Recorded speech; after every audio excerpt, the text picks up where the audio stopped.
ഇത്രയും വലിയൊരു എംപവർമെന്റിനെയാണോ പലരും പറയുന്നത് സ്ത്രീകളെ കൂച്ചുവലം കിട്ട അടുക്കളയിൽ നിർത്തിയേക്കാണ്? ഞാൻ ചോദിക്കട്ടെ, ഒരു ഫാർമസിയാണ്, താങ്കൾക്ക് ഒരു 10 ദിവസം അടുക്കള ചെയ്യാൻ പറ്റുമോ? പറ്റില്ല. ഇത് വല്ലപ്പോഴൊക്കെ നളപാചകമെന്നും പറഞ്ഞ് അറിയാം.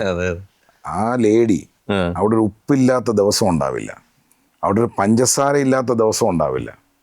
പട്ടിണിയാണെങ്കിലും അല്പം തേയിലയെങ്കിലും അവിടെ ഉണ്ടാവും. ഒരാൾ വന്നാൽ ഒരു വെള്ളം തിളച്ച് ഒരു കട്ടൻ ചായ ഇട്ട് കൊടുക്കാൻ അവർ റെഡിയായിരിക്കും. ആതിഥ്യ മര്യാദ അവർ ബാക്ക് എൻഡിൽ നിന്ന് കാണും. അത്രയും വിഷണറിയാണ്. അവർക്ക് മാത്രമേ ഒരു കിച്ചൺ ഹാൻഡിൽ ചെയ്യാൻ പറ്റൂ. ആ പഞ്ചഭൂതങ്ങളുമായി ആത്മബന്ധമുള്ള വേറൊരു ജന്മത്തിൻ്റെ പേര് പറയും മനുഷ്യൻ, അതും അമ്മ. ആ അമ്മയാണോ, ആ സ്ത്രീയാണോ ജെൻഡർ ഇക്വാലിറ്റി എന്നും പറഞ്ഞ് തരം താഴ്ത്തേണ്ടത് എന്നുള്ളതാണ് എൻ്റെ ചോദ്യം. എൻ്റെ കാഴ്ചപ്പാട് അങ്ങനെയാണ്.